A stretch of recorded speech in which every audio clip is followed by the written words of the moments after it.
just want to start off with your origin story, man. So, obviously, you're big on social media now. You have all these followers. We talked about it before, but just in terms of comedy, before we get into the social media side of things, like, what about comedy, kind of drew you in? What was your earliest memory of comedy, and maybe like your first memory of maybe being good at it? Like, why comedy?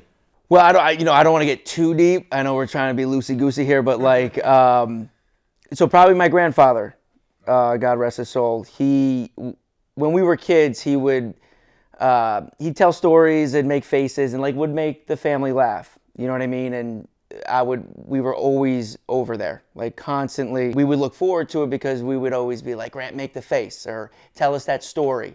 And we would look forward to hearing him laugh. And I remember thinking, I'm like, I want to be someone that's important to me like that. I want to be that for somebody else one day.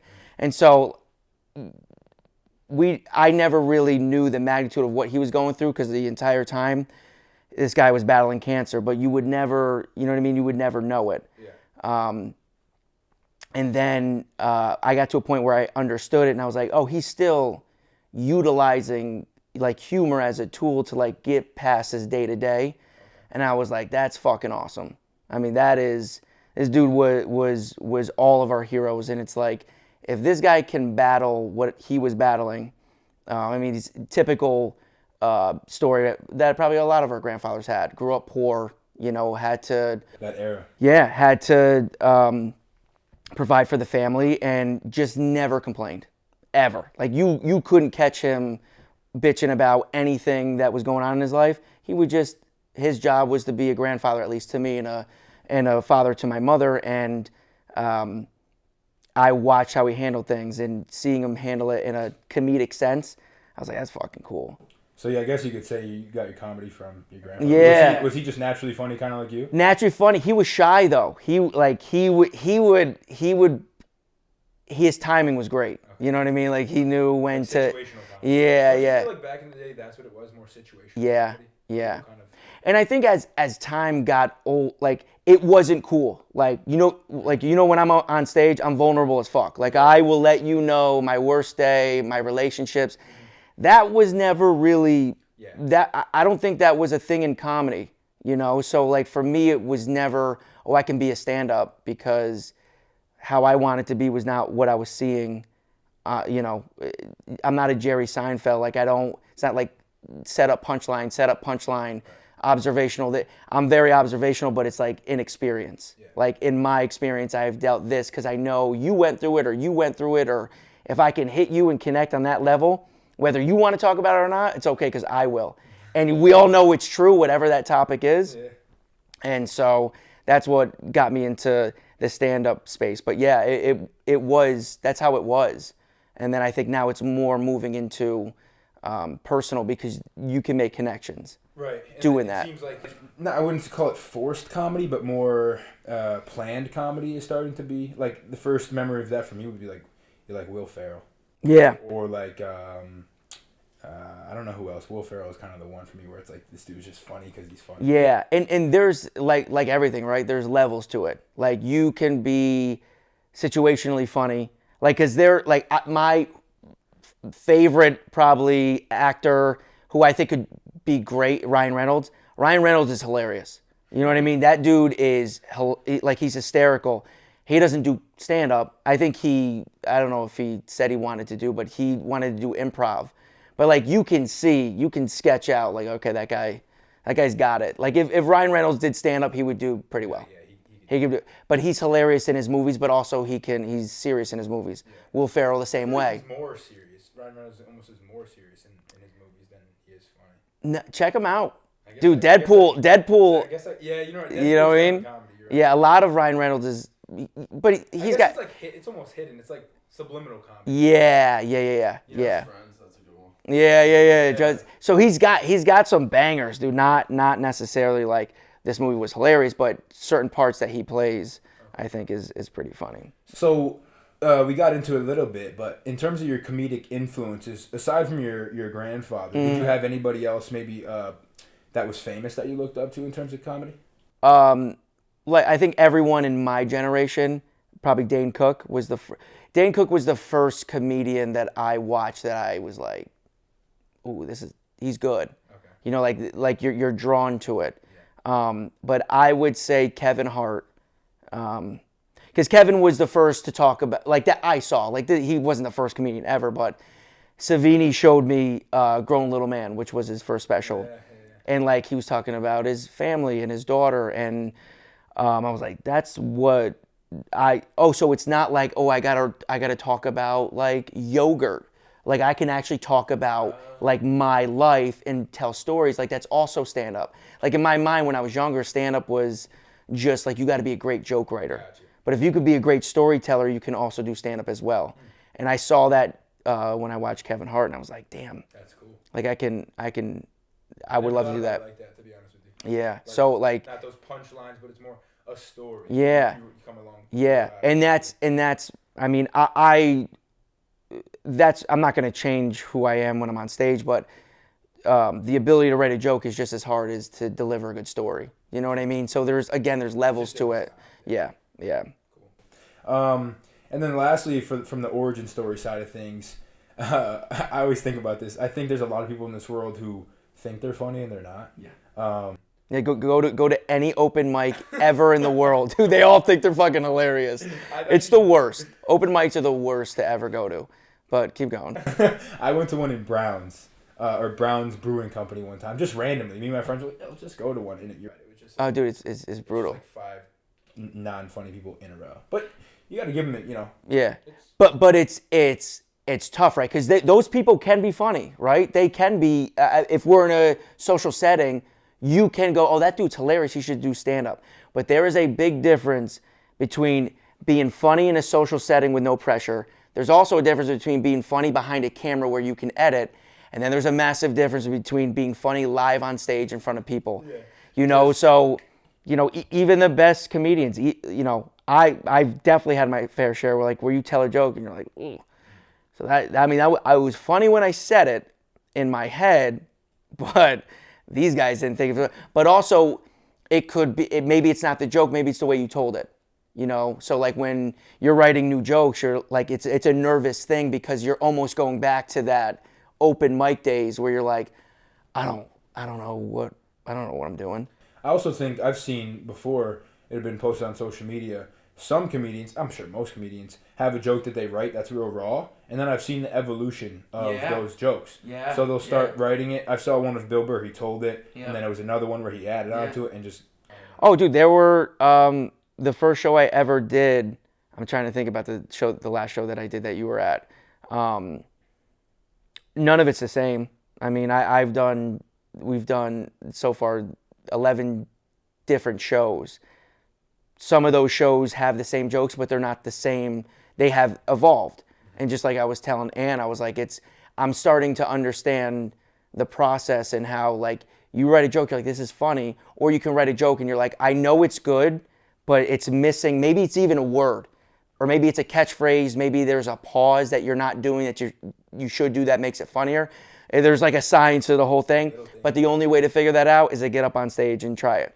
So even the jokes that I told the other day, if I perform that joke in November, it will be completely different because you're testing it out. It's like working on your jump shot. You know what I mean? You can hit 80% when it's just you and I. Are you hitting 80 in the game? Probably not. The idea is to make sure your 80% from practice turns into that 80% in the game. It's the old saying of like people who are really dedicated do things till they can't get it wrong, not till they get it right. Yeah. And so I always loved that quote when I was growing up. Like you said with basketball, it was like, I'm not leaving till I don't miss a free throw like 10 times in a row. Yeah. I used to do the Steph Curry thing. I try to swish 5 free Yeah. throws. Dude, that's funny you say that's how Jeffrey and I used to, like, all right, 5 in a row, then we're done. Yeah. You know, that's a good point. I never thought about it like that. Yeah. That's how we worked. That makes sense. And then lastly of the origin story, before comedy, and I don't want to get into, you know, like a 30-minute talk about what you used to do before comedy, because this is obviously about comedy and, you know, the social media space. But what was life like for you before comedy? Because I think it is important, and to be transparent, the point of my show is to show people that is possible for anybody to do something on social media if you have something to go around. You look at Andrew with fitness. It doesn't matter what it is, but what was life like for you before fitness? I'm sorry, before comedy? Well, I have a master's degree in accounting. So when I graduated college, I was an accountant. And anybody that truly knows me knew like that was a mistake. And it wasn't anything to do with the people I worked for. It wasn't me. You know, like I would get myself into trouble at the firm because I was me, which doesn't blend well in a business setting. Suit and tie, buttoned up. Yeah, dude, but ironically, accounting is the reason I'm here because they would send me to Buffalo, New York. I go to Olean, New York. I go to some random places in Pennsylvania. And I'd go alone, and I'm 23 years old. And Snapchat came out with the story function where, like, I don't have to send it to people. They can just watch it. And so I would be alone, nothing to do. I'm 22, 23, in these places that there's not a lot to do. And I would just talk about my day. But I would talk about it in the style rants that you see now. And we talk about the process. I watch those videos now, and it is the most cringeworthy thing. Like, I knew what I was trying to do, like with the bits that I was trying to say, but I just didn't have the skill. But at the time, people were like, dude, you're like, you know how you could mess it? They were like, dude, you're hilarious. And I was like, oh shit, like maybe this is. So I would look forward to traveling because I'm like, oh, I got this new story I want to tell that happened today. I would talk about the hotel rooms because I wasn't staying in the nicest hotels, and I would make fun of the hotel rooms. And it was just like little shit like that I was like, I think I can do this thing. Yeah. So it started there, and then I moved in with my cousin Jeffrey, and we started doing skits. Yeah. Like we would play characters and do a bunch of silly shit, which again, I look at some of those now and I'm like, dude, what the fuck were we doing? I used to watch those back in the day. But like, again, it's just the evolution of the whole thing. And so we would put it all, like there was no videos on Instagram at the time. TikTok obviously wasn't TikTok. Vine was a thing, and Vine almost got me fired from my job. So like that's when I learned like I don't think this corporate structure is for me, because like I just kept getting pulled back to that. You know, like I was like, I want to entertain people. And so like whenever I would go out, I would look forward to like making people laugh. Not so much to like going out getting bitches and do that whole thing. Obviously that came with it, but like that Jeffrey and I loved it when we would go to Schenectady and they'd be like, dude, great video. You know, you're like, oh, dude. So yeah, man, that I don't even know what the question was, and I took it all the way around, but yeah, that's basically how it started. You know, and ironically, sorry to cut you off, the first video I did on Snapchat stories was with my grandfather. Wow. 2014. I think I remember you like sitting at his kitchen table. Yes, that was the first one. Wow. The first one, and it blew up. And when I say blow up, it got 1,000 views on Facebook, and I was like, somebody. I was like, somebody's a big deal, and so like that's how that all started. You know? So what was like the final straw though? So you say you're working in accounting, you're going on these trips. First of all, how long ago was it? Like how old were you? And what was the final straw for you to be like, I'm going all in on comedy. There's no way this could be my life anymore. So there was a middle move. So I was always a bitch. I always told people what I wanted to do and never did it. Mm-hmm. You know, like I would always tell them like I'm gonna be a comedian. But like there was like an ego attached to that because there was something to say like I'm an accountant. Like there was like a top tier level to be like I'm an accountant. Like you should respect me because I have a master's degree and I do this. But obviously you grow up and you go, who fucking cares? Nobody gives a shit what you do. And that's your whole thing. Who cares? It is. And which is where all that comes from, because that I cared so much about what you thought of me that I didn't really give a shit about how internally whatever I was doing made me feel. You know, so I was like, I'm going to do accounting because I want to make money. And I'll never forget it to this day. We were in Buffalo studying for the CPA exam, 25, and I just broke down, started crying because I knew I didn't want it. Dude, I would come back and I would go, is this it? Like, is it like you wake up, I would live for the weekends. So, dude, when Thursday came, I'd be depressed Monday, Tuesday, Wednesday. Thursday, we pep up a little bit. Maybe we get some drinks after work on Thursday. Friday, we go out to Albany or somewhere. Saturday, we do the same thing. Hungover all of Sunday, and then super depressed Monday, Tuesday, Wednesday. And it was this thing, and I was starting to slip into this level of mediocrity that I was like, I'm okay with this. And then I'm like, I hate this. I hate what I do. I hate where I'm at. All I do is tell people that I'm going to do X, Y, and Z. And then I go, and then I push it off. So then I'm in that hotel room in Buffalo, and my dad calls me. My dad at this point moved to Cincy. And he was excited because he started a new venture. And I just couldn't match his excitement because I was just not there. I was like, I don't want to do accounting anymore, but I feel like I'm stuck. But you're not. People that say they're stuck, you're not stuck. You're not stuck. You're grounding. You're grounding yourself, and you're capping your own ceiling. And I know everyone's situation's different. People are married with kids, and it's a lot tougher for them than it was for me. But my dad was like, "What's going on?" And I was like, "Dude, I hate this." And he's like, "You're studying for the exam." He's like, "You just passed the first part." And I was like, "Yeah, I got 3 more to do." And he was like, "Well, let me ask you something." He said, "Why do you want to be a CPA?" And he said, "Hold on, before you answer that question, if the answer to what I just asked you was more money, then I think you need to reevaluate what you want to do with your life." And he's like, "So why do you want to be a CPA?" And I was like, "More money." And he goes, "Okay, it was February." He's like, "You got to the end of the year to make a decision what you want to do." He's like, "You can always move to Cincinnati." And I was like, "I'm not moving to Cincinnati." And you're 25. I'm like, "I'm not moving to Cincinnati." And he's like, "Don't judge it." He's like, "We could fly you out." And I was like, "I'm not moving to Cincinnati." But at that point, I just felt, when he said that, because I felt a pressure to make them proud in a way. Like, we don't quit. Like, we don't quit anything. But it wasn't so much that, it was just trying to find the thing that I love to do. And I always knew it was comedy. But then we moved to, I ended up quitting at the end of the year, and then I moved to Cincy. And that was great because I got to meet so many different people. It started more content, more people knowing who I was. And then, we started filming, I started filming in my parents' basement. We had like a leftover Dell laptop. And I was like, I see people do podcasts. I mean, I'm not going to do a one-man podcast, but like I can kind of take what I was doing, the short form version, and make it a long form version. And I learned how to do the videos and edit on this Dell laptop. I bought a $15 mic on Amazon.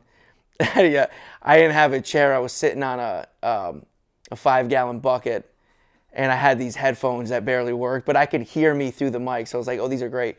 And I'm gonna go search those clips. And you can see the clips, man. Like, I was so raw, and I even remember the first video I did. I said something like, "Hey, I don't know what I'm doing, but I know when this is all said and done, like, I'm gonna be a big deal." Like, to say that's wild. To say that, like, broken, not having anything to do, don't even know how to do comedy. And it just was something I just kept doing. And then I realized, people, I don't want to get deep here, but my firm thing is that I don't think people fail. They just give up. You know what I mean? Like, you can, every success story, it's just this guy saying, after the 9th try, or after this, I failed here, they didn't do this. And it's like, if you truly love whatever that thing is, dude, just fucking keep going. I know that's not like brand new information, but now that I'm doing it and how long it's taken me to even break through with quotes, yeah, we have a following, but I am light years behind where I want to be. But it's like learning to take things one day at a time and doing the thing you love because you love to do it and not because of any outside influence. Because that's how it was, man. It was like all of us guys, dude. I'm doing this to get bitches. Yeah. Dude, I am. Did you see that video I put out? That shit has 100 likes. Wait, Do you want to hang out? You know what I mean? It was like. So in the beginning with you and Jeff, were you doing that because it was like y'all? Fuck yeah, dude. Really? No. Me and Jeff Jeffrey and I. It's different now. He's married with kids, but Jeffrey's like my best. So I have a close crew. Like there's like 5 of us and that's it. Jeffrey's part of that, and Jeffrey is my cousin, but he's like my best friend.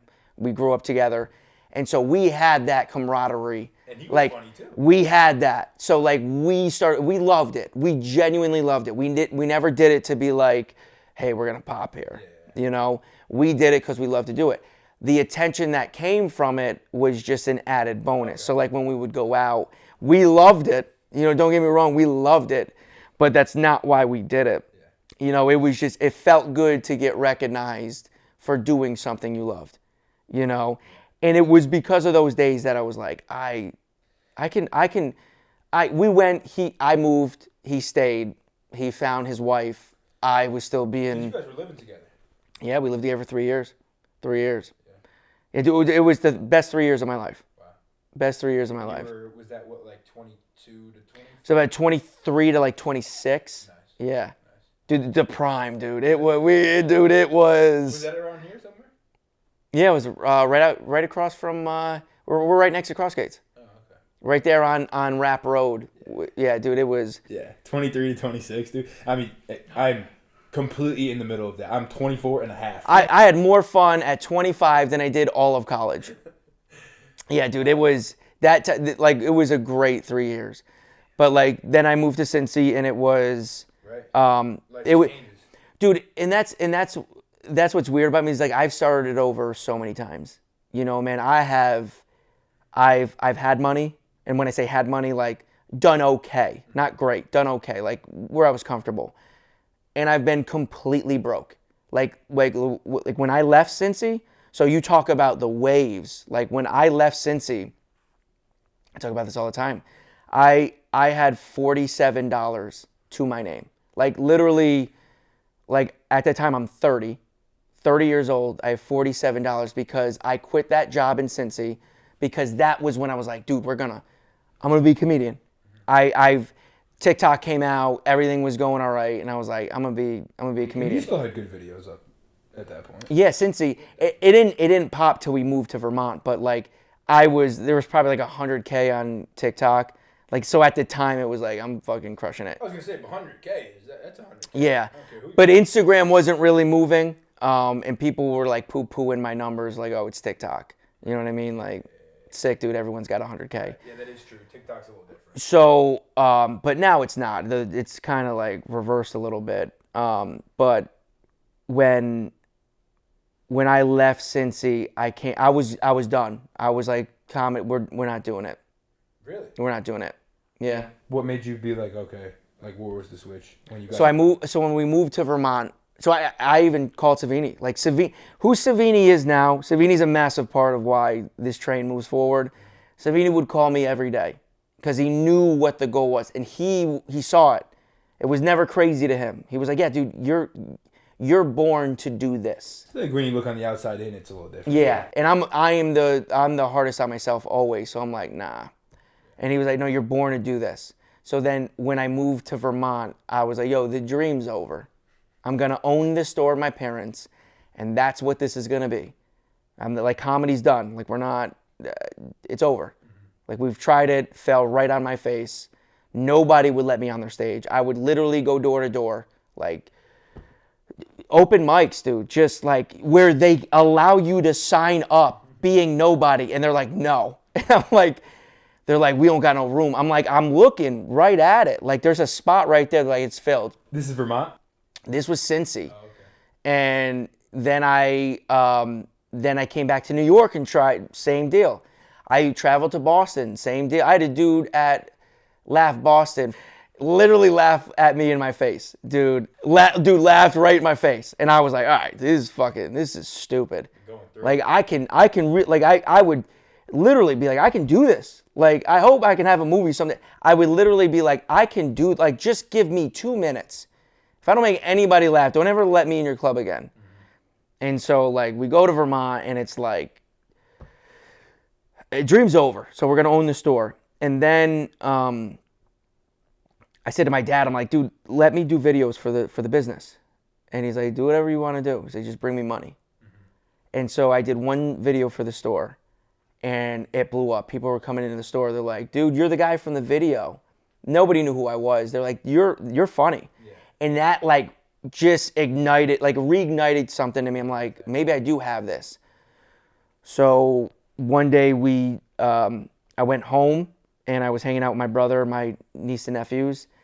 And it was the winter time and my sister-in-law was like, oh, the kids don't have school today. And I was like, what do you mean? I was like, it's Wednesday. I was like, it's 7 p.m. She's like, oh yeah, no, the school sends you a text message now. And I was like, what do you mean they send you a text message? She goes, yeah. She's like, they send you a text message. So I was like, they don't even know it's gonna snow tomorrow. How do they know that? She goes, that's how it works now. They send you a text. So from New York to Vermont, I was like, oh, this is funny. So I came up with a bit in the car.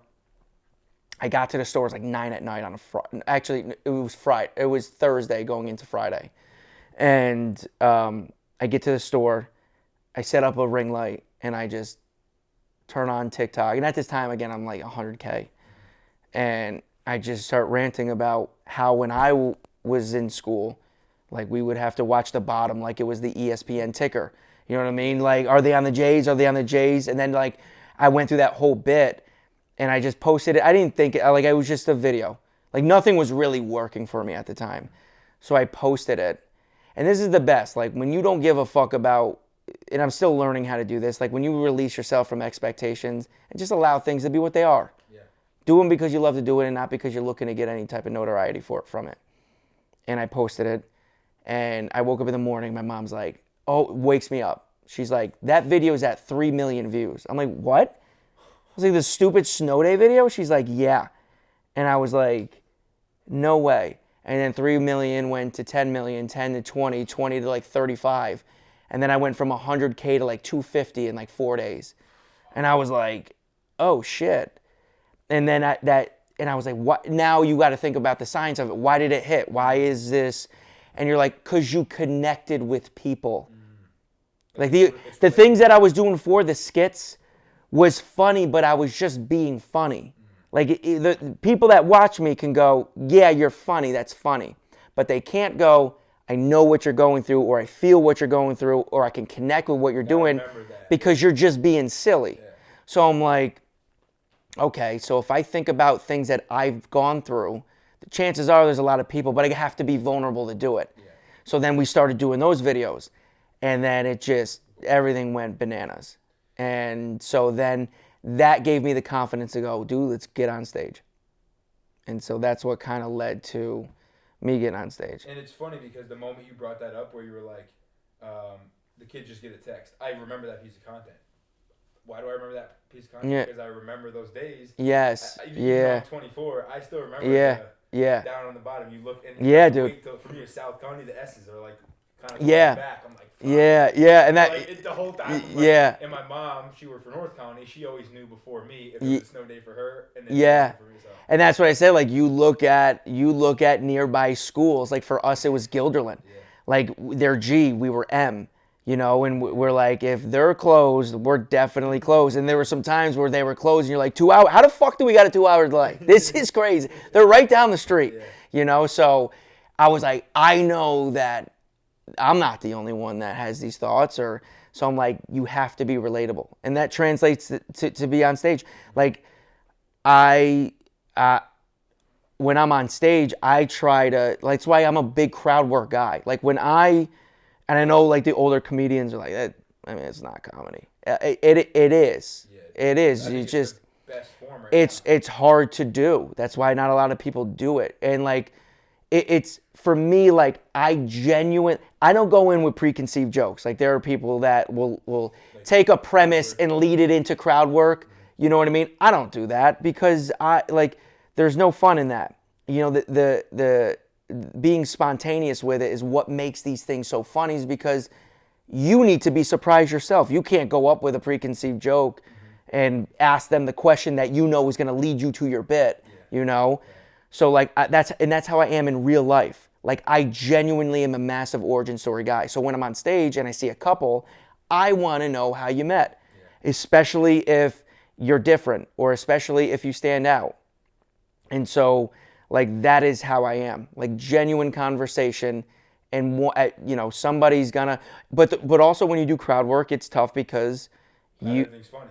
Not everything's funny. Yeah. The other day there was one where it's like, I can't work with that. I don't know what that even was. I think it was school buses, right? You're like, guess what? This is a comedy show. That shit. I don't know what you're even saying. Right. So like, but that goes with the territory. I'm the same way. I think the reason I do the show is because I'm curious about people's stories. I'm curious about people, and I think you have to be genuinely curious for crowd work to be funny. I think the first person I saw was Andrew Scholes, who did crowd work, and it's like right now he's he's number one for me. That's like his whole special is just crowd work. He hardly does anything else. Yeah. Obviously he has his jokes. But, he had two specials. The one during COVID that was on Netflix that like I didn't really like because it was all scripted. The entire thing was scripted. Yes. Then he had the second special that he actually had to buy back the whole Netflix, whatever it was. Yeah. That was one of his best specials, I think, because he was just basically crowd work. Dude, and like you said, it's what's hot right now. And if you can, but for me, it's like being well-rounded. If you can write, if you can perform, and you can be quick on stage, like obviously all three of those are gonna play a factor in your success. Right? I mean, shit. Look at Matt Rife. I mean, this kid grinded for 15 years.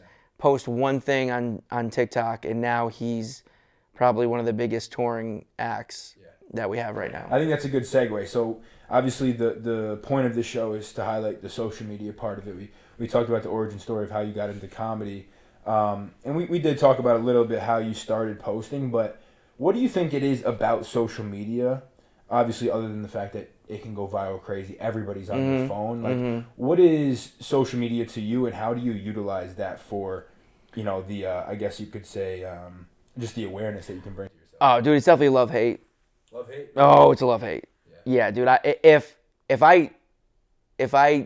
I could sell tickets without it, I wouldn't use it. Really? You know what I mean? But for me, I'm in a different position because I need it.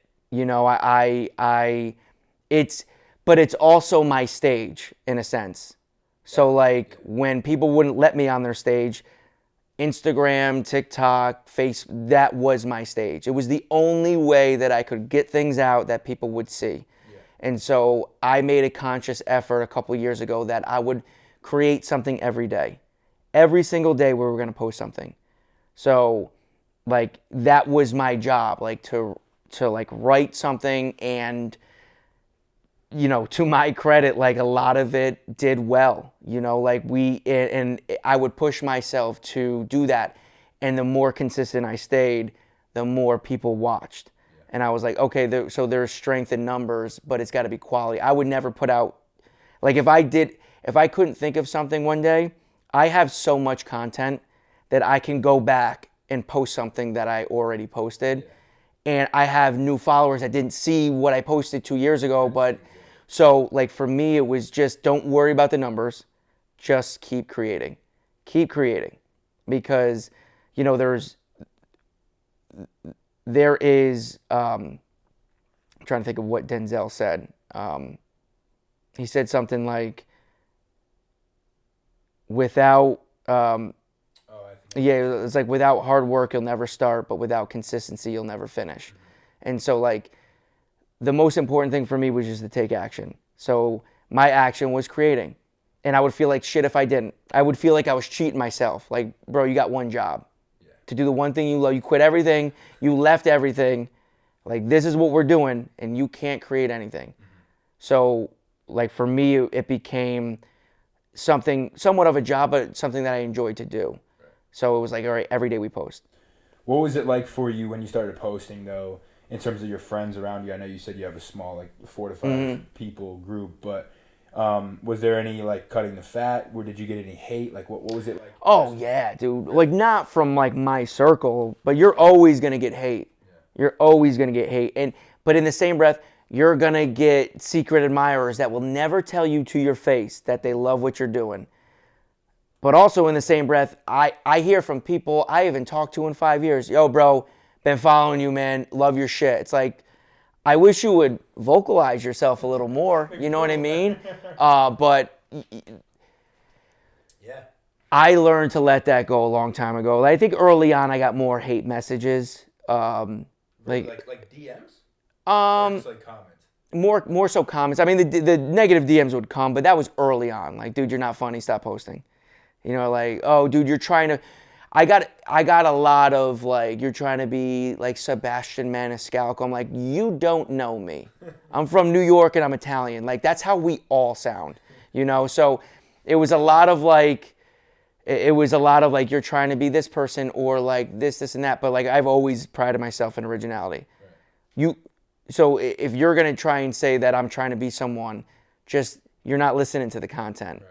You know what I mean? It's all from an experience-based level. Like even my stand-up's my stand-up. Like that is, it's all basically storytelling, family experiences, what I'm going through. Right. You know, so. That's interesting. Yeah. You know, I always want to dig deep into like because you know, it's funny is I was actually doing a little bit of research before you got here into your comments, and I, you know, as of right now, I didn't see. Now they're all positive. Yeah. A lot of it, I'm gonna be honest, a lot of it's horny moms. A lot of it, like, so a buddy of mine, so I got to a point where like I was doing one piece of content, right? I was doing in the like 2022 was a lot of like nostalgic material, and that helped me grow. I mean, it blew me up. But I don't like that because that's not who I am. You know what I mean? I am a all-around funny dude. Doesn't matter what topic it is. And a buddy was like, "Dude, just do different type of shit." Yeah. He was like, "Dude, I know it's gonna sound gay, but like, get ready with me, but be you. Like, he's like, you got good style. Like, people like to see that shit." 100%. So I started to do it, and there was a video where I had like skinnier jeans than these, and my piece, you could see it. You could see it. When I was editing it, dude, I was like, I gotta get this out. Like I was editing it quick. You can go back and go back and see it. Yeah, the comments on this video, dude, was like, like one of them was like, bro, my mom's on this site, dude. Like you can't be posting this. And I was like, yeah, maybe we don't do these kind of. Let's not do these. I haven't seen one of those. I posted it. I think I did 2 of them, and I was being funny on them. So like I was purposely being funny, but you wouldn't be able to tell. But I did 2 of them, and I thought they were great. But I just was like, I don't buy clothes. You know what I mean? Like I'll like every now and again. But that's what led into the car rants, and then the me and my father cooking and. Videos with my niece and like just doing different shit, you know. Yeah, the car one's one of your bigger ones right now. Yeah, but it comes in waves. Right. You know what I mean? Like I remember times when you were doing the reaction ones. I think the one I remember was you dressed up as a cow. Yeah. Yeah. I like the Stitch videos. I think those are awesome. I think the Stitch. You take a viral video. Yeah, I think, and again, the Stitch videos are in. Yeah, so that's one where like dudes will be like, bro. What do you do? But the girls will be like that. But I don't fucking care. Right. Like, bro, if you look like that, you would probably have your shirt off in all of your videos. I've done it one time in 4 years. You know what I mean? So, but I don't look into that. But yeah, it comes in waves. Like, when we talk about like the algorithms and shit, like I don't like doing the same thing, and that's what built me was doing the same thing. But I don't like doing that. Like we had and everything happens for a reason, but we had a meeting with an agency, and I was excited about this. It was like mid 2023, and like I was like, dude, this might be the thing. And like I had a meeting with like an agent, and it went well. Like I made them laugh. Like I was like fucking murdered it. Yeah. And then they were like, we're gonna go in a different direction. And bro, I was fucking crushed. I was like, are you like? What else do I need to do to prove to these people like I can really fucking do this? Yeah. And she was like, you're hilarious, but the content that we see, we can't sell that. And I was like, you can though. Right. You're just deciding not to go with me. Yeah. And for me, dude, it crushed me. Just like bombing in Boston, like that crushed me. But like you learn, bro, if I was signed with someone, everything I do needs to get passed through them. I want 100% creative control. That's what makes me me. I'm not going to listen to somebody tell me that, oh, I think you swore a little bit too much on that one. It's like, that's no. Dude, dude, the music industry is brutal. Yeah. Like all the industries, but music, that's what happens. They get somebody like that and they go sign this deal. We'll give you a little bit, but they don't tell you, you got to pay us that money back. Right. Here's $500,000, but that you got to pay us back. It's almost like a loan. Yeah. I don't know nearly probably as much as you do. It's grimy. I mean, it's just like everywhere else. That's why it feels best to be independent. I would say in the music industry, the person I look up to in that sense is Russ. He was always big dude, I read his book, dude, and that's why I post every day. Yeah. That's why I try and create something every single day just so I have a catalog. Right. Yes. Because yes, would I have loved to be where I am at 25? Fuck yeah. Mm-hmm. But I wouldn't have been ready to handle it. Right. I would, if one video popped when I was 25 and someone would have signed me, I would have immediately signed. And that would have fucked me. See, like, you talk about the powers of it, like, that's where this is great. Yeah. I control this. I am the product. I am I'm the source of where all this comes from. So if you want me, it's got to be a better deal than what I can do for myself. Right? Like, it's like getting harder for people because you get more of a following and yeah, those numbers go up. So what's the hate side of social media for you though? Like what part about it do you not like? Because that's the love side. To be independent. I think like everything else though, dude, you're just, oh, that video didn't do as well as, why? Now you're locked in. Instead of going, I just posted. So like, I try and stay off. Like I post and I stay off, and then I'll come back to like the next day to post again. I'm never really scrolling. You know what I mean? Because, and then what you do when you do that is now you're playing that compare game. You're like, this dude, wait a minute, how did he get X and I got more? Now you're doing this, and obviously the biggest thief of joy is comparison, right? Comparison is the thief of joy, and I try to get off. Dude, I can't wait till the day where I can just give it to somebody and be like, dude, you manage my social. You manage my socials. You post. You do this. You do that. I agree though. Because it is a drug, but you got to be careful with it, right? Like I try and stay away from that. You know, obviously you got to care about things to a certain extent, but you don't want it to make or break your day. And it did get to, like, I remember when I was still like I am currently a nobody, but when I was even less of a nobody in Cincy, like I'd be like, dude, how did that not go? Like it really bothered me until I was like, dude, who gives a shit? You would like read every comment. Worry about who was saying what, why they were saying it.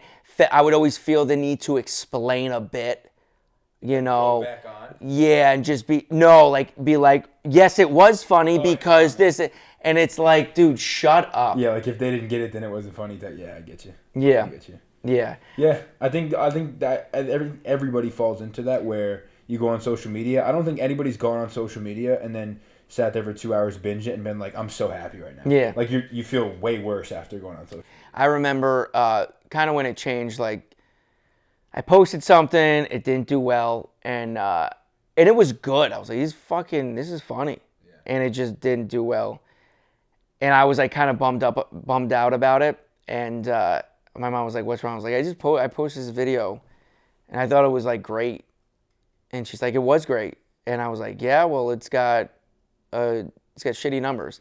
And she goes, oh, that's funny. I thought you were doing all this because you love to do it, not for likes, comments, and follows and all this other shit. She said, because if we're gonna do that, then you're back to square one. You might as well go back to accounting. And I was like, oh shit, okay, so we are kind of circling the wagon there. So if you make it, and that's always been my thing, you make it about like what you love to do, and I know it's not new, but that will carry you. You know, because like you said, it's kind of going full circle where like you have all the followers. I would say from anybody's perspective though, maybe in your eyes, everybody has their own meter of success. But 200,000 on Instagram, millions of followers on TikTok. Like the average person walking off the street would say, this guy's popping, right? Maybe in your eyes, you got a long way to go. Well, the goalpost always moves, right? Of course. So if you were to tell me 5 years ago this is where I would be, I'd be like, oh, dude, so I'm rich. Yeah, right. You know what I mean? Like, then you incrementally you grow and you grow. But as you grow, your goal moves further away. And for me, that is it's a pro and con, right? Like I am a perfectionist to a fault. Like I'm very nervous before I get on stage because I want to do so well. Like I'm very into my work because I want it to do so well. You know, when it doesn't do well, that's when you're like, what the fuck, dude? Did I not? Because it's that Matthew McConaughey thing. Did you see it? It's like where do you see yourself in 5 years? Yeah. That one. And he's like, I'm chasing the. Yeah, and then when you get to that guy, you go, well, are you there yet? No, I want to be me in 5 more years.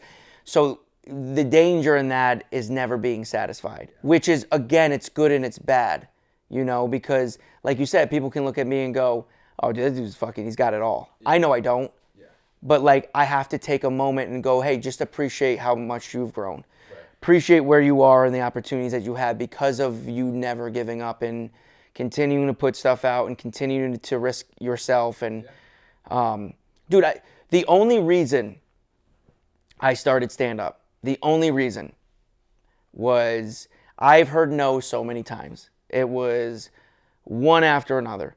And I got blackout drunk and I went into a bar and the owner was right there. And I was like, hey, let me, you ever think about doing a comedy show? And she was like, no. And I was like, let me do it. I can sell this place out. Dude, I had no idea. There was no way in my mind that I know. I didn't even think anybody would buy a ticket. There was a stage, and I was like, I think I can do it. And at that time, I was starting to go. Like, things were starting to pop. Yeah. And she's like, all right, let's do it. And I was like, what's that? And she's like, yeah. She's like, it was December. She's like, pick a day in January, and we'll make it happen.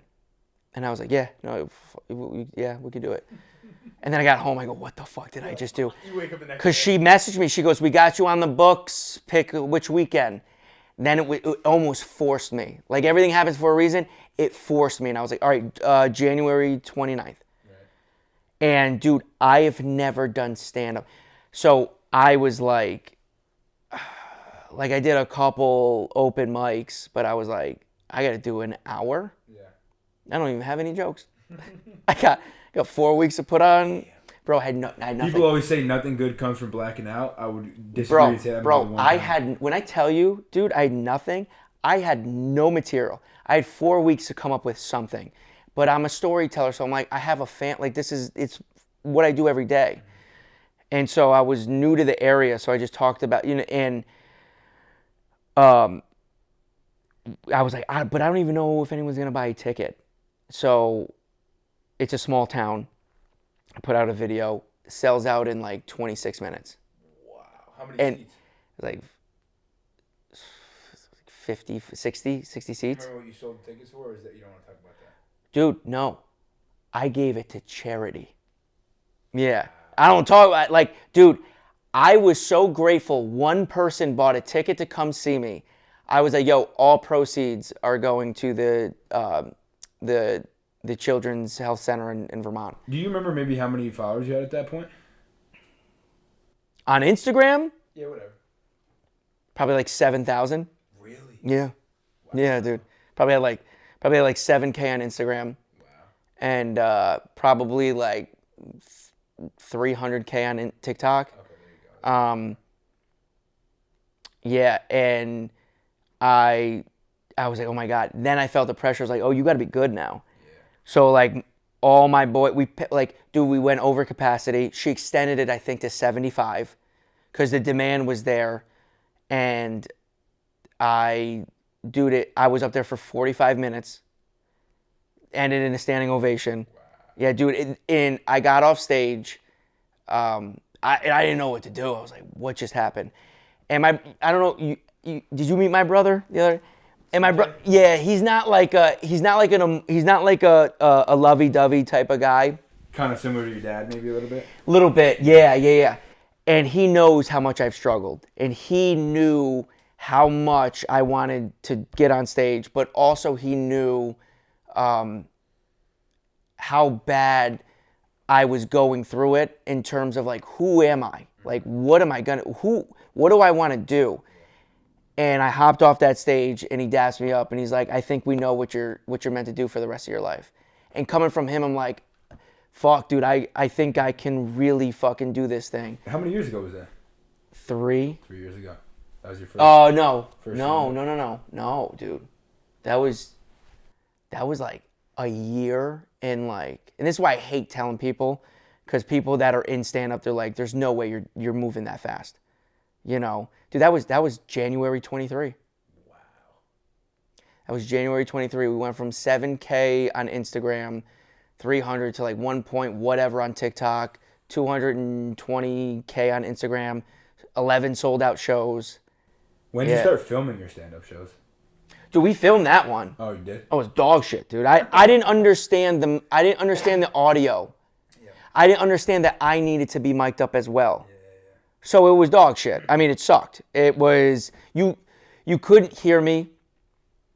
It just wasn't it's a bar, so it wasn't like the acoustics weren't great. But yeah, dude. So that's why I'm like a little embarrassed, like when somebody's like, because the growth, it like it was like this. It was like this year, and then it went like that. And bro, I like when I tell you I don't know what I'm doing, like that is pure what is in me that is on stage. Yeah. And dude, when I was little, like when I was in middle school, even high school, I wasn't a big partier. Mm-hmm. You know, I get thrown back now, but like, right. You got better as you got older. Yeah.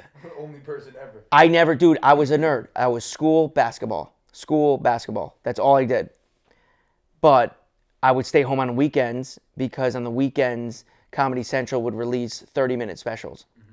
So, dude, I would lock in. I was like a student, and I would watch everybody's 30-minute special. And I would learn timing, how to tell a joke, when to pause, when not to pause, what certain phrases you should say, how you should interact. And dude, it'd be like from 9 p.m. to like all the way to like 3 in the morning. And my mom would be like, will you go out with your friends?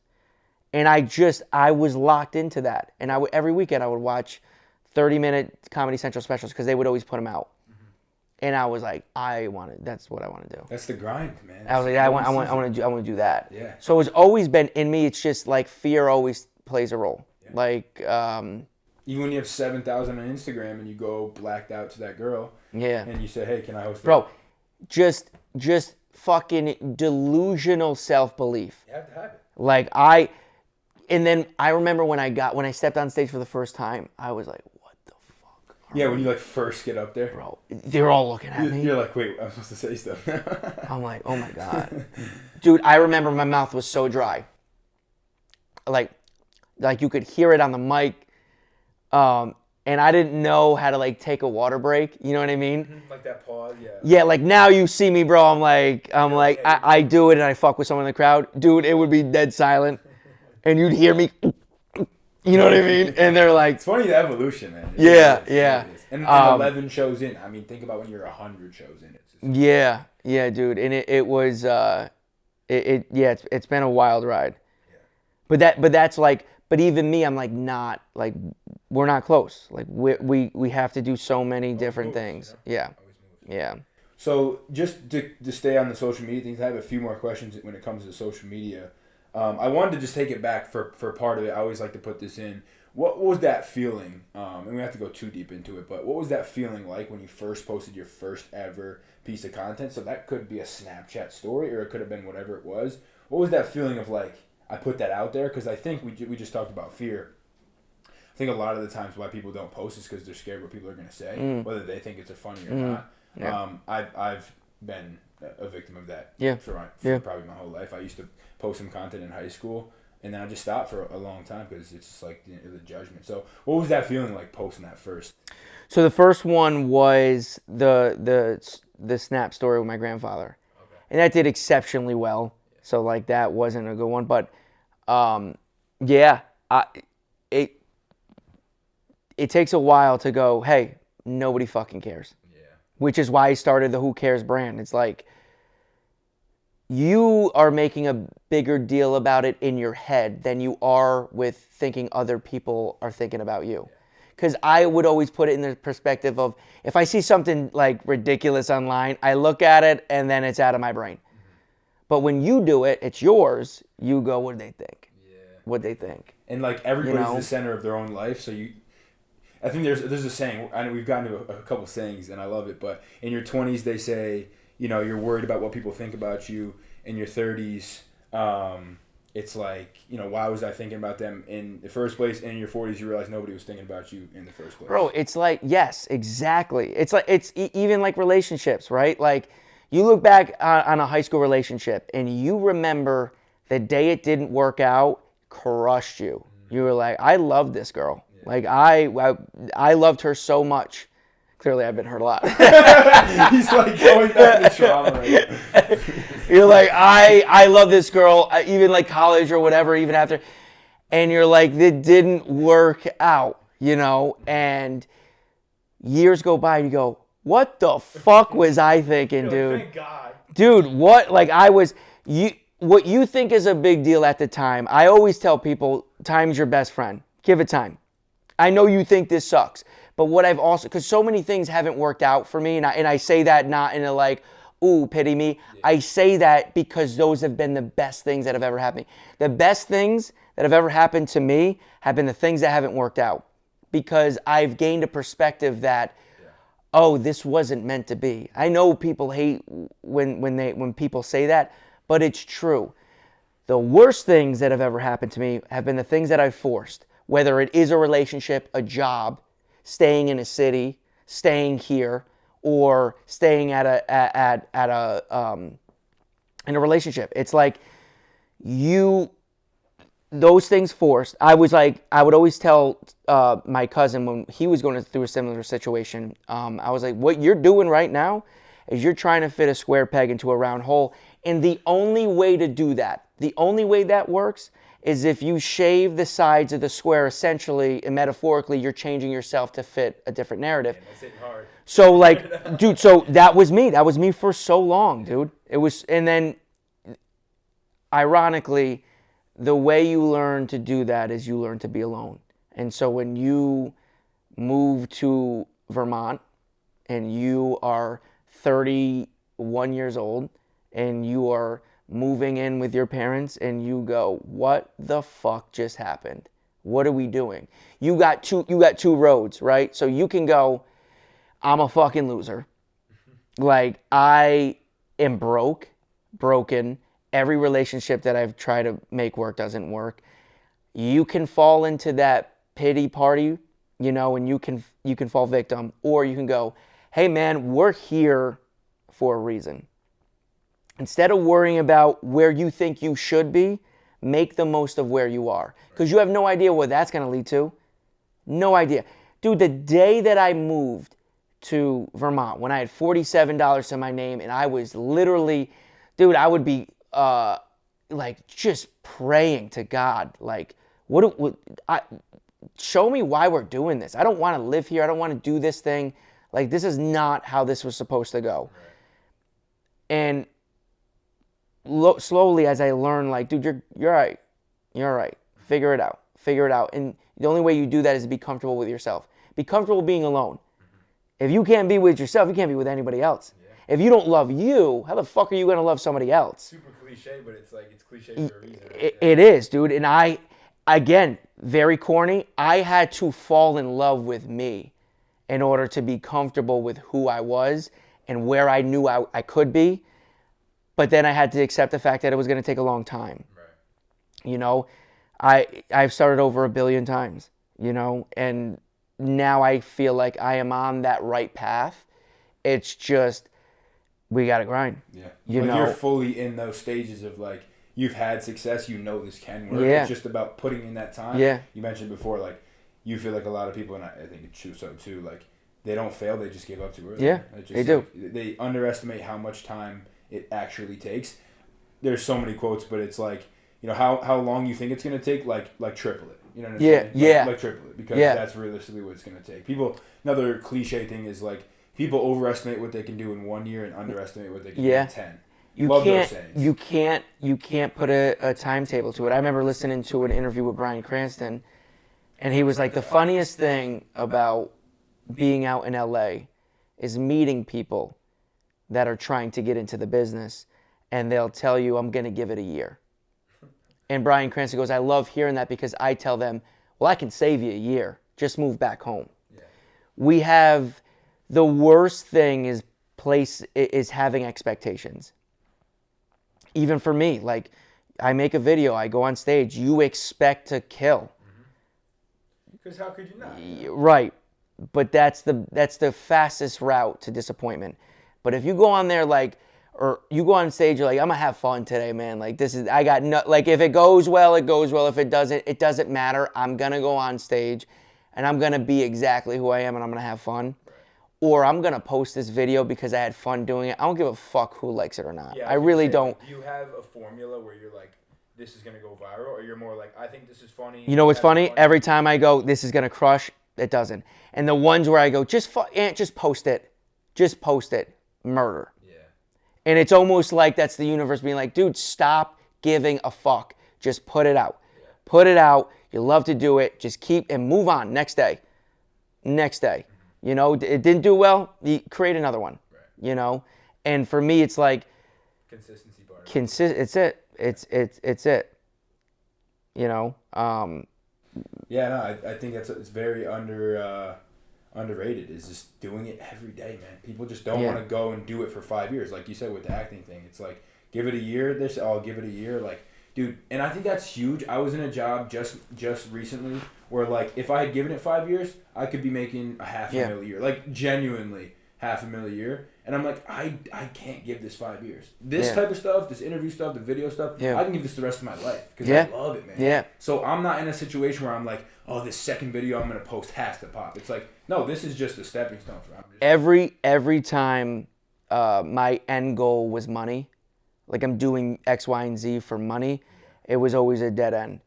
And I would always be like, what the fuck? Because I would look at like friends that were doing well, and it's like, he's making X amount, I'm here, like he's driving this, I gotta do that, or he's living here, I gotta upgrade.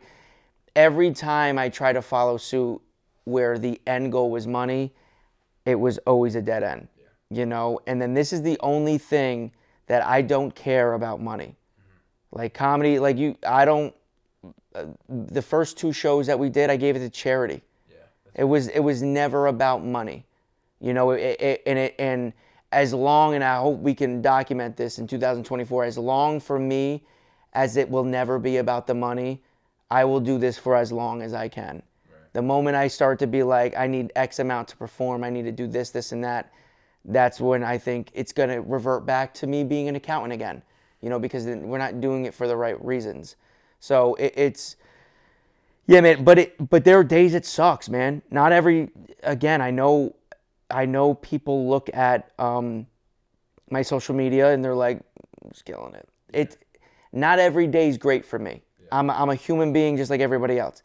Bro, there are things in my life that I wish were different. I want to share my life with someone. You know what I mean? I want to have some sort of stability. I want to have my own thing. I want to be able to travel and do stand-up. You know what I mean? I want to have kids. I want to get married. I don't like, this necessarily isn't always fun for me. Yeah. You know, being alone, I get it. It's cool. I love my alone time. I'm an individual to my core. But dude, I don't like being a lonely person. Yeah, man. I wanna be able to pick up the phone or to lean, you know, to roll over in bed and to share something with somebody. Yeah. You know. And you're just that type of person too, anyways. You know what I mean? Like, yeah. I think everybody obviously wants that, but and that, I think that's a testament to you to be like you're fully in this thing. Yeah. Like this is. Yeah, and that was the conversation I had to have with myself, was like, we're taking this route, bro. This can take 10 fucking years.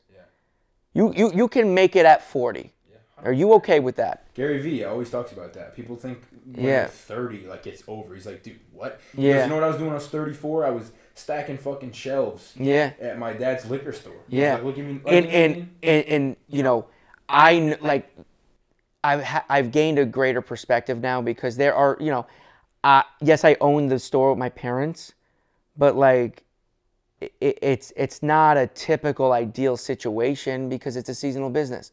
Bro, I'm going from Vermont to Albany, New York to help my aunt run her business, then driving back to Vermont to help run my own business while simultaneously posting videos and creating content and putting on stand-up comedy shows all day. Yeah. Like that's what I do. The whole thing's not all fun for me. Right. But I know one day I'm gonna look back and I'm gonna be fucking playing in a theater or hopefully an arena, and I can go, dude, you remember what my favorite days were? When I would drive for one day to go work 5 hours with my aunt to make $100, then drive back to Vermont to help my parents build their store, then at 9:30, 9:45 at night shoot a video that I don't know how it's gonna go, edit the shit until 11:30, wake up and do the thing all over again. Right, man. So like I know that. Whereas years before I would have complained. I'm like, this fucking sucks. Like, why isn't anyone taking a chance on me? It will happen when it happens. Yeah. And I think you can look back like 5 years ago, or even, you know, when you started making those videos in your parents' basement, you can look back and say, yeah, look where I am now compared to that. Yeah. How could I stop? It would be stupid. It would just be dumb to stop. Yeah. To like, yeah. And everything that I've preached just would go against the grain. Yeah. And I think we've grown so much now where it's like you're now is when you're gonna quit. This is what we're gonna quit now. And bro, make no mistake, for anybody that, I don't know who watches this, but anybody that ever wants to do something, especially something that they love, that shit is scary as fuck. Mm-hmm. Dude, when we did the first big show, I remember getting my hair cut. It was the first show where we sold over 200 tickets. I was getting my hair cut, and I had this weird out-of-body experience, and I was like, what the fuck are we doing? Yeah. Like we're not fucking doing this. Yeah. But that's fear, because fear will always play a role in your life, but the good thing is you get to decide just how much. Like Jim Carrey said, there's two components of life, and decisions will always be comprised of these two things, love and fear. Choose love and not fear. Like it's and you ever notice, like when you're like, you do something that you're fucking so nervous about, whether it's giving a speech or going on a ride, jumping on an airplane, and at the end of that, you go, why the fuck was I scared? You're so happy you did it. Dude, and it's with me every time. Every time I do stand-up, it's like, I'm nervous because I want to do good, but you're channeling that into excitement. But at the end of the shows, when people are like, dude, can I take a picture with you? Yo, can you sign this real quick? You go, bro, they came here for you. Like that, they're here for you. You did that. You know what I mean? So the best things in life happen on the other side of fear. Yeah. And when you can accept that, dude, it's a powerful thing. Because it's scary. Because life's in your hands now, finally. You know? Yeah. And there's people, like when I would put out videos like that about, you know, just taking a chance on yourself, people in the comments would be like, yeah, but I'm a single mom with 2 kids. Yo, I get it. Yeah. I get it. But that doesn't mean you can't take one step. I'm not asking you to take 1 billion steps. I'm not asking you, instead of looking in the distance to what you want, just take that first step, right? It's so clear. Just take the one step. Yeah. One step every day. Yeah. And you talk about fitness, dude. I don't need you to bench press 350 today. Just bench the bar. Yeah. Bench the bar today. Give me what you got today. Yeah. And then tomorrow, give me a little more. And you just get better every single day. And then without worrying about the results, just worry about being better than yesterday. That's all you need to do. I think in today's world, people see the instant success or social media. And that's, when I say I hate it, that's it. Yeah. That's it. Because you could see somebody like rich, You don't know how sad they are. Yeah. You see the most famous, richest people in the world dead. How? Drug overdose. Yeah. Why? They're not happy. You know, there is,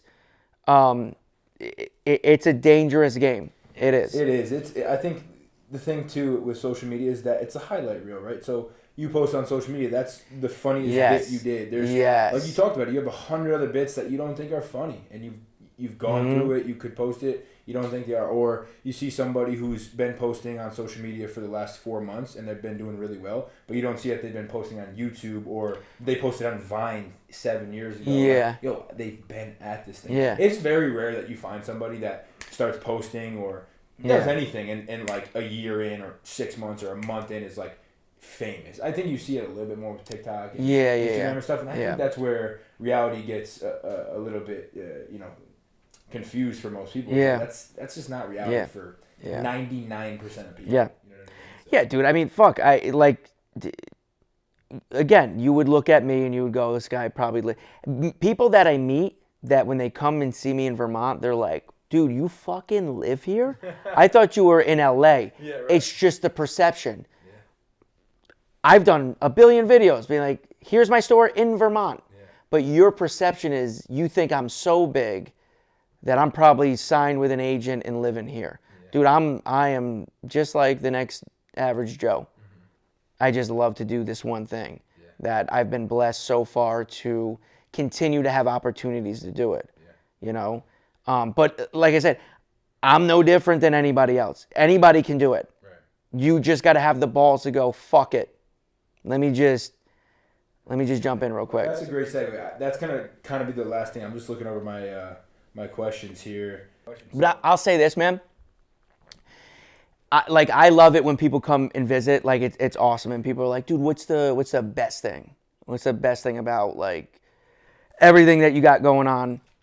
And obviously, like it's in my stand. My parents they're number one, and my mom would always tell me, like, she'd be like, "You'll understand when you're a parent, because like as a parent, you never know if you're doing a good enough job." And like for me, it was always like, look at what you've given us. And she's like, I understand that, but you'll get it when you're a parent. You never know if you're doing a good enough job. So when people ask me, like, what's the best thing that's happened, it's when people come to my store and tell my parents that they love their son. And the look on their faces is almost like, kind of like a tip to the cap, to my mom, like, they love me because of you. So like that encapsulates everything that I do. And Savini will tell you, and hopefully you continue to stay with the team. I know you're going to blow up, but like that, my dream, dude, I don't give a fuck about how famous or whatever this takes me, where I live, what I drive. And if anybody doesn't believe me, you just don't know me, but I truly don't give a fuck about any of that. If I can feed my family and my friends and I can pay them back for everything they've done for me, dude, that's it. No, you can't put a dollar amount on that. Like even like for Savini, like he was like, dude, you know what's crazy? He's like, the first show that we did, this year, I gave him money. I was like, dude, thank you for setting this up. And he was like, it doesn't seem like a lot, but I took that money and I bought Stella, his baby. I bought her diapers and bought shit for that. And he's like, it was cool because we did this. Extra money, yeah. So that right there is that's the only, dude, that's my only dream. And this is documented, you can hold me to it, but like that is, dude, that's my only dream. If I can help people, because I understand what it's like to be, to want help, Be scared. Yeah. Like I'm still kind of that kid, but I've been that kid that's like, yo, just fuck it, pull me up, man. Like you can see I need help, like get me. And it's like, all right, so metaphorically got to build this ladder myself. Yeah.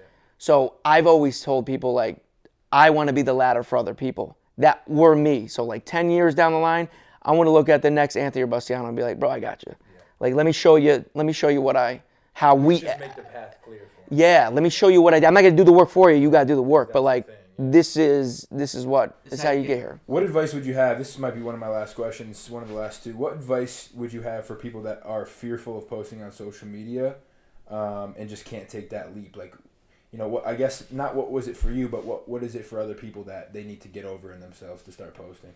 Nobody cares, dude. If you get into the mindset that nobody gives a flying fuck, this is a selfish world. What are you doing for me, and what am I doing for myself? Right. Nobody cares about you, you know. So if you get the rare opportunity to put something out that's gonna help somebody else, do it. I mean, that's why we do it. You know what I mean? If you get that opportunity, fucking do it. And because at the end of the day, dude, like what I said at the show, like nobody cares. When it's all said and done, we're all gonna die. Everyone's gonna die. I say that all the time. Everyone's gonna die. That's another, dude, we're all dead, okay?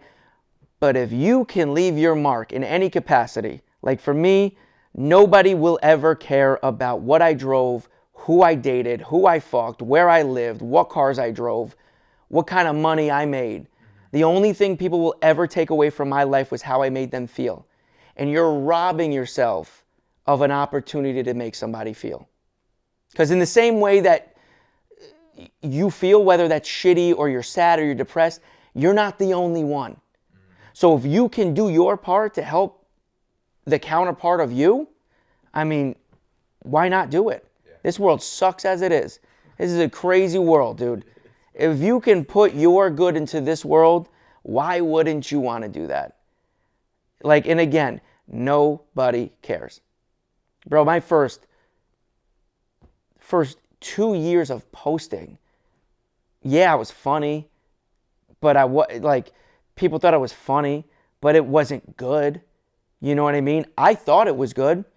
I watch it now, it's horrendous. But like, if I cared, dude, if I was like, ugh, this got 11 likes, that's crazy. Yeah. You know? And I stopped, I clearly wouldn't be here. And the best advice that I ever heard, and it's the corniest advice, but like some dude was like, I don't have all the answers in the world, and I don't know what to tell you what's true or what's not true, but the only thing that I know is true, that if you give up now, it'll never happen for you. I've heard that. You know? Steve Harvey was the first yeah, to put that in my yeah. It'll never happen. That's the only guarantee in life. That is, if you give up now, that thing you want will never happen for you. Right. And that's the only thing you can live by. Yeah. And just like I said, like when I was an accountant, dude, I would go home and I'd be like, is this fucking it? Yeah. Is this what life is? You know, and there's a shock from people that go from college to real life, because it's like, because college ain't real life. Dude, like, I was taking naps at 3 p.m. Yeah. And like now I gotta like hand in quarterly report. Like this is horrible. Like I hate it. And I remember my first full week of work, I like went home and I sat down, I looked at my dad, I was like, dude, is this what being an adult is? He's like, yeah, dude, strap in. Yeah. He's like, this is what it is. And then I had another dude that was at the firm. I was like trying to get advice from him, and I was like, do you like this? And he was like, no, I don't love it. And he's like, why? I was like, I fucking hate this. I was like, I hate coming to work. Like I daydream about doing something that I love. And he said, you work to do the things you love. And I go, I don't believe that at all. Why can't you do the thing you love for work? Yeah. And he's like, well, that's just a pipe dream. And I was like, I know it sounds silly, but like that's you putting a ceiling on something, you know? But the opposite side of that is, what price are you willing to pay? Yeah. So yeah, I'm doing the thing that people think like I'm killing it at, but are you willing to live in Vermont? Are you willing to essentially move back with your parents at 31? Are you willing to not have a relationship? They can't work because you're literally in the middle of nowhere. Are you willing to be alone? Are you willing to like accept that fact and know that whatever it is that you're chasing is going to take a long time? Are you willing to put off marriage and put off kids and put off, this life of stability? Are you willing to stay broke? Are you willing to do that?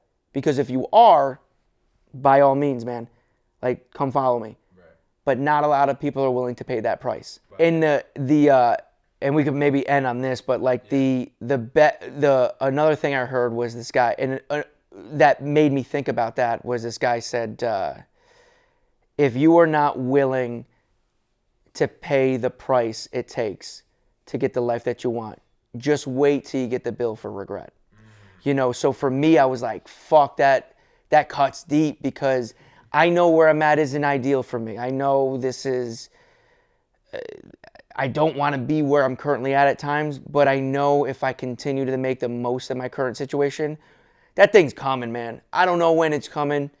It's coming. Whether that's next year, 5 years, a month from now, 6 years from now, it's coming. You just got to continue to grind it out. And doors are going to open. They're going to open. Yeah. It's the people that feel that every door is locked, that they'll never open for them. Yeah. You got to open up your mind. You got to open up your faith to things will always work out. You just got to keep doing the thing that you love and keep grinding, and one day you'll get there.